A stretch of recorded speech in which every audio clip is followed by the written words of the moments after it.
saya mau mewawancarai tentang tugas UAS matkul sumber daya manusia. Perkenalkan dulu, nama saya Riksa Ansilia, biasanya dipanggil Sisil. Nama saya Maisha Apriani, biasanya dipanggil Maisha. Nah, di sini kita akan menanyakan beberapa pertanyaan kepada Bapak siapa? Nama saya Bapak Ahmad Kamal. Saya di sini jabatannya secara legal adalah direktur. Secara lain-lain ya campur-campur lah, karena pekerjaan ini perusahaan ini kan juga perusahaan, kita melihatnya masih perusahaan keluarga ya. Jadi sebenarnya orang-orang yang duduk di jabatan-jabatan itu sebenarnya masih banyak dari sisi keluarga, termasuk mungkin saya pun juga dulu masuknya juga dari keluarga juga, kira-kira seperti itu. Cuman secara pekerjaan kita harus profesional. Kalau kita tidak mampu, ya kita harus mampu, kita tidak mampu. Kalau kita sanggup, bagaimanapun ya harus kita laksanakan, kan gitu. Dan posisi-posisi seperti itu akan banyak jabatan-jabatan yang diharapkan. Ya, oke. Langsung saja ke pertanyaan nomor 1. Jadi yang nomor 1 pertanyaannya itu, apakah sumber daya manusia sudah mengikuti perkembangan teknologi di perusahaan ini? Saya rasa sudah. Karena yang contoh yang paling simpel adalah dalam sisi pekerjaan. Simpel aja, teknologi kalau kita pakai grup atau WhatsApp itu kan kita sudah menggunakan teknologi. Iya. Dan untuk data karyawan kita sudah masukkan ke dalam database. Nanti dari data itu akan kita olah ke penggajian. Kalau nanti kita hitung kan masukkan, otomatis nanti kita akan hitung. Kayak gitu. Jadi kita akan tahu orang ini tidak bekerja selama 1 tahun itu berapa hari kita tahu. Sudah masuk dari kapan itu kita tahu. Kira-kira seperti itu. Lalu kira-kira di perusahaan ini itu sudah dapat berapa karyawan ya? Berapa karyawan? Total karyawan? Iya, total karyawan. Kalau kita hitung dari semua proyek, ya mungkin antara 500 sampai 700-an. Karena kita mengikuti besar kecilnya pekerjaan. Kalau contoh misalnya pekerjaan ini banyak, maka bisa jadi satu proyek itu sekitar sampai 500 orang satu set. Jadi mungkin ada beberapa 3 atau 4 proyek kan gitu. Contohnya yang di Gresik itu kurang lebih 130. Itu belum indirect yang di kantor dan sebagainya. Kalau misalnya tambah pekerjaan lagi, ya sampai 200. Gitu. Terus untuk karakter atau keterampilan apa yang dibutuhkan untuk karyawan? Iya. Keterampilan apa yang dibutuhkan perusahaan kita? Iya, untuk merekrut karyawan. Apakah ada kayak yang dikhususkan gitu? Pasti. Makanya kita merekrut karyawan dan kita lihat kamu punya kemampuan apa kan gitu. Iya. Contoh kalau misalnya kita butuhkan seorang tukang las, kan nggak mungkin kita butuhkan yang masuk yang daftar itu orang yang bersih-bersih. Ya, kan gitu. Iya. Kan karena kita ini kan perusahaan anggap aja di bidang konstruksi ya, di industri kan. Jadi ada pekerjaan pemipaan, ada pekerjaan struktur baja, ada juga pekerjaan sipilnya, ada juga pekerjaan elektrikalnya. Ya, sesuai dengan lowongan atau sesuai dengan kebutuhan pekerjaan yang akan kita rekrut. Gitu. Untuk pertanyaan selanjutnya, tahapan apa saja yang dipersiapkan untuk mencari calon karyawan? Untuk jadi mungkin kira-kira ya fasilitas apa yang kita pakai untuk mencari karyawan kan itu. Dan yang pertama salah satu tadi yang saya sebutkan di awal, karena ini perusahaan masih anggap aja lah masih tarafnya perusahaan keluarga, otomatis masih lisan by lisan. Yang pertama kira-kira seperti itu. Berarti pengaruh terbesarnya itu lisan dari lisan gitu. Rata-rata hampir lah perusahaan-perusahaan yang non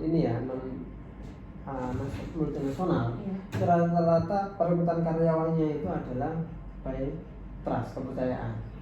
Saya misalnya saya sudah bekerja, saya kenal orang ini, saya ajak bekerja. Atau kita membutuhkan, saya cari siapa yang mampu kan itu. Iya. Nah itu sebenarnya yang paling aman. Yang paling aman dalam artian apa? Kalau misalnya kita ada apa-apa, kita tahu minimal orang yang bawa itu tahu. Yang kamu bawa itu orang yang bisa bekerja atau tidak. Satu. Yang kedua, attitude-nya seperti apa? Gitu. Nah jangan sampai orang pintar tapi attitude-nya jelek. Oke lah, secara wawancara kita kita iklankan, kita hanya tahu dari sisi luarnya. Mungkin dari sisi intelektualitasnya kita tahu. Kita tanya ini bisa, tanya ini tidak bisa. Masalah kejujuran apa kita bisa? Tidak bisa. Nah, ya walaupun juga selain dari persen tadi, ya pastinya kita juga akan menginfokan secara online, baik melalui grup lowongan pekerjaan, baik melalui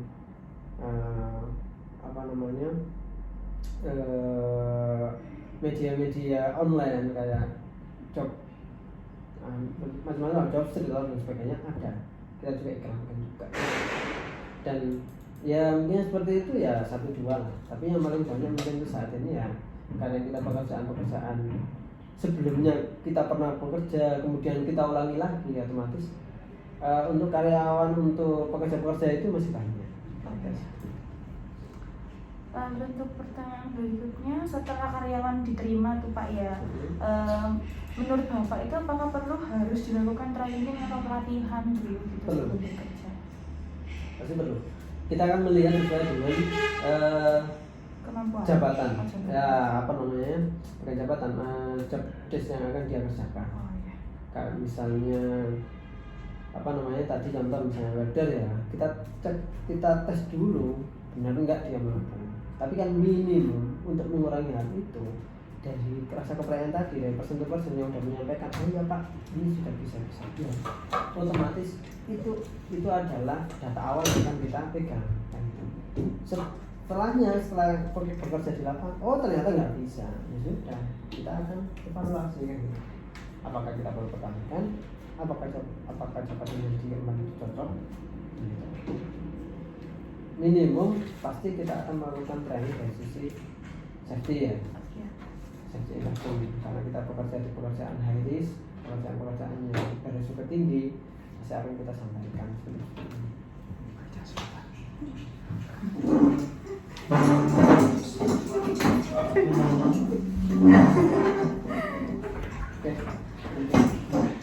Lalu untuk pertanyaan berikutnya, apa di setiap perusahaan kan pasti ada yang namanya kontrak perjanjian Pak ya, perjanjian antar karyawan.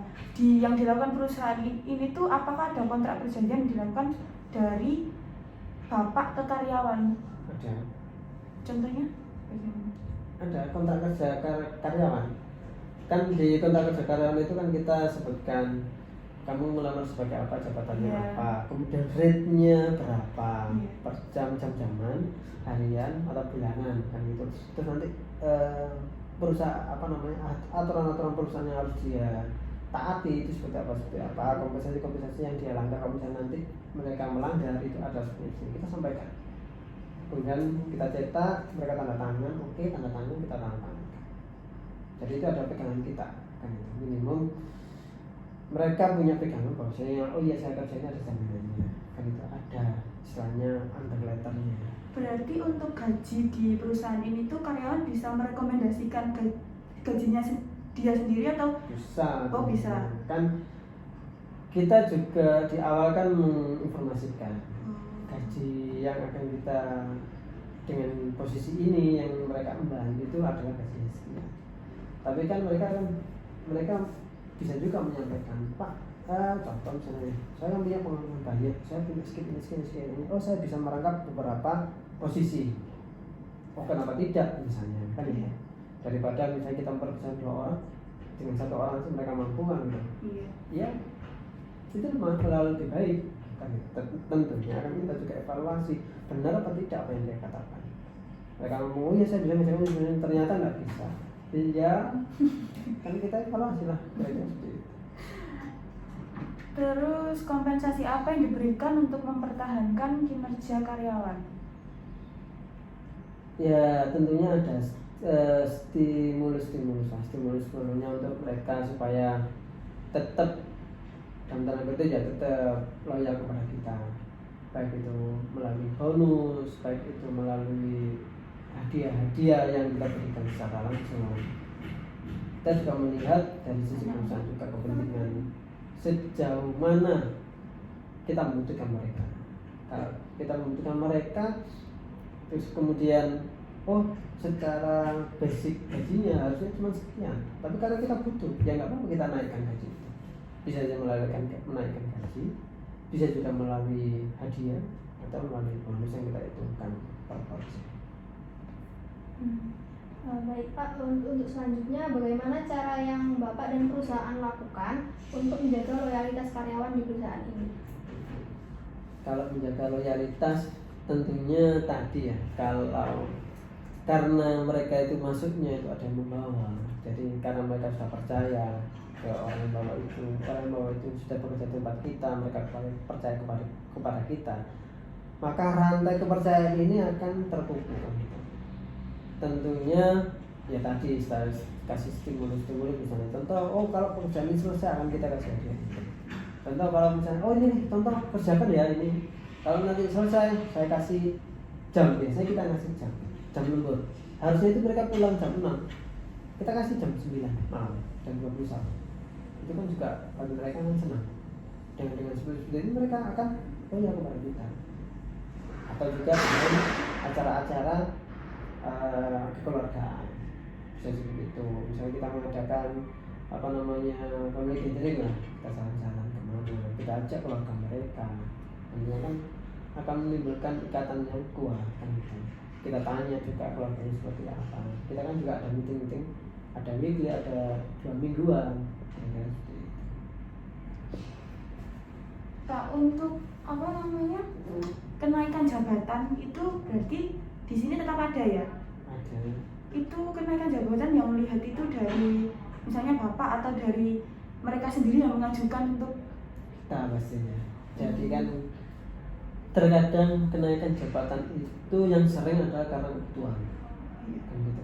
Contoh, mereka ini mungkin awalnya sebagai leader di lapangan biasa, mungkin sebagai supervisor. ya.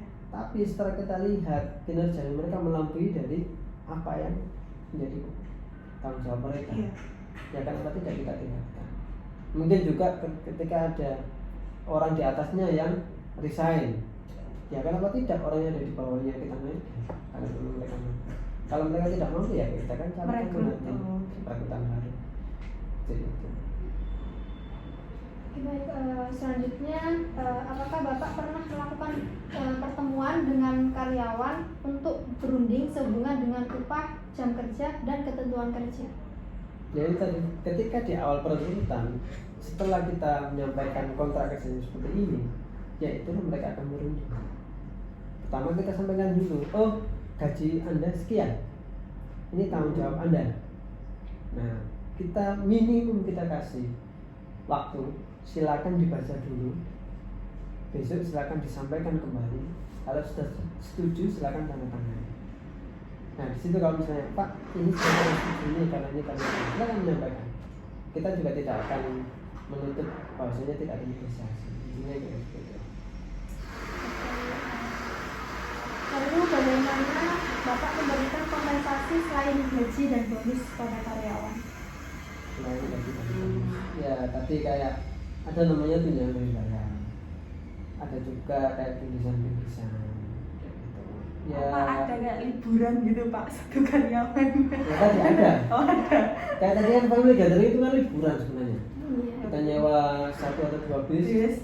kita jalan kemana. Kayak tahun sebelum covid kemarin kita ke arah mana? Jawa Tengah sana 2 hari. Terus kemudian kalau ada juga yang kebanyakan itu karena staff ya, yang kan ada tim inti, ada tim non inti lah. Yeah. Nah, tim inti ini yang harus kita solidkan, karena mereka ada pembelaannya kan. Kalau yang di bawah ini kan penunjang ini kan kita ngomong kan kepada tim inti ini kan berarti harusnya mereka patuh kan. atau kepada supervisornya. Ya supervisor itu yang akan kita treatment, bagaimana mereka bisa loyal. Ya paling simpel kita ajak makan, kita ajak jalan-jalan kemana, itu aja. Intinya kan supaya ada kedekatan. Minimum dengan meeting aja, dengan meeting kita meeting biasanya sekitar 2 minggu ya. 2 mingguan kita meeting, kita sama seperti ini, mungkin mereka ada keluhan maka kita bisa Selanjutnya kalau misalnya ada karyawan yang izin sakit atau izin cuti, itu apakah masih diberikan gaji atau upah gitu Pak? Itu kita bagi menjadi 2 kategori. Ada yang non staff sama yang staff. Kalau non staff pekerja harian lepas itu karena mereka gajinya itu jam-jaman, maka mereka otomatis kepotong. Mereka masuknya kan berdasarkan hitungan jam kan itu. Begitupun juga berbeda dengan yang staff. Kalau yang staff selama mereka izin, selama mereka ada cuti misalnya, ketentuan dengan 12 hari libur 12 hari itu, kemudian sakit, itu masih kita berikan gaji mereka, tidak kita potong. Tapi kalau mereka tidak ada memberitahu sama sekali, dan itu merugikan kita, ya sudah, ya pasti akan kita potong. Supaya apa? Ada efek jerah bagi mereka, kan gitu. Juga memberikan peringatan kepada mereka, maksudnya ini tempat kerja, bukan tempat ngopi tapi tempat kumpul-kumpul gitu. Cara memberikan peringatannya itu ada surat. Ada, kita berikan surat SP 1, 2, 3. Kalau terus itu ya itu kan kalau dari sisi kita masih fleksibel lah. Minimum kalau kita sudah memberikan surat SP itu sudah keterlaluan kan.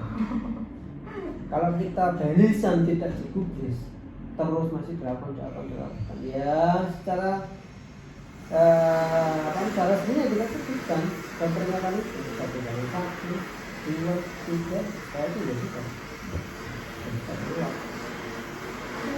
Untuk pertanyaan terakhir, ini kan kayak sistem kerjanya kontrak gitu ya, kontrak gitu kan. Terus setelah selesai kontrak itu apakah akan ada evaluasi kinerja bagi karyawan?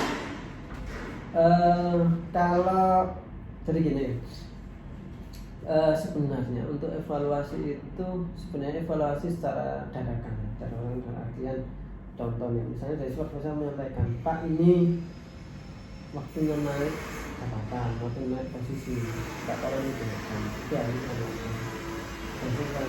Oh Pak yang ini kerjanya lambat, yang ini jarang datang, yang ini kadang datang, kadang tidak, kadang setengah hari sebagainya. Ya, kita evaluasi. Kita sampaikan ke mereka.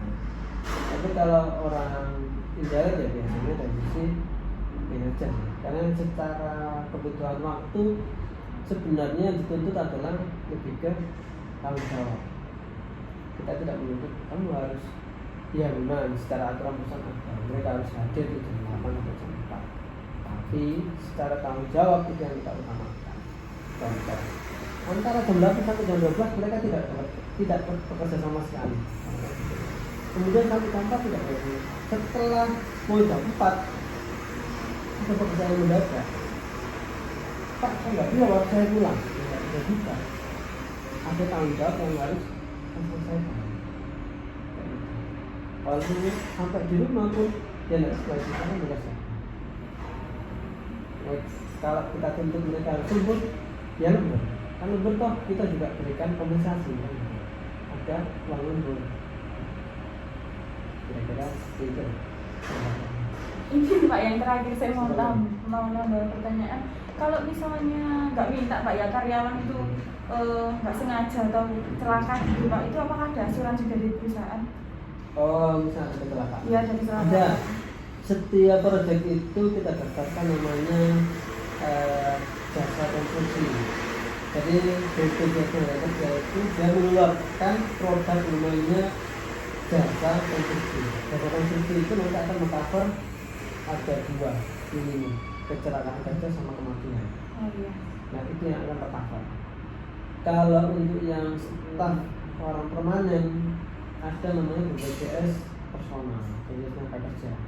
Yang individu itu yang akan mengcover 2 hal. Yang pertama adalah jasa konstruksi, yang kedua adalah jasa personal. Jadi kalau kita sudah bekerja sama dengan orang, kita sudah akan mengcover jaminan legal kerja, jaminan kematian, satunya ke jaminan pensiun. Tunjangan hari tua. JHT. Itu untuk semua, berlaku untuk semua karyawan atau hanya Tidak, staf sebagian yang tetap? yang Oh. karena itu pun menjadi tambahan biaya yang cukup lumayan juga. Gitu. Ya, kira-kira seperti itu. Terima kasih yang mau dianukan. Sudah semuanya Pak, terima Terima kasih kasih. atas waktunya. Mohon maaf mengganggu. Assalamualaikum warahmatullahi Waalaikumsalam. wabarakatuh.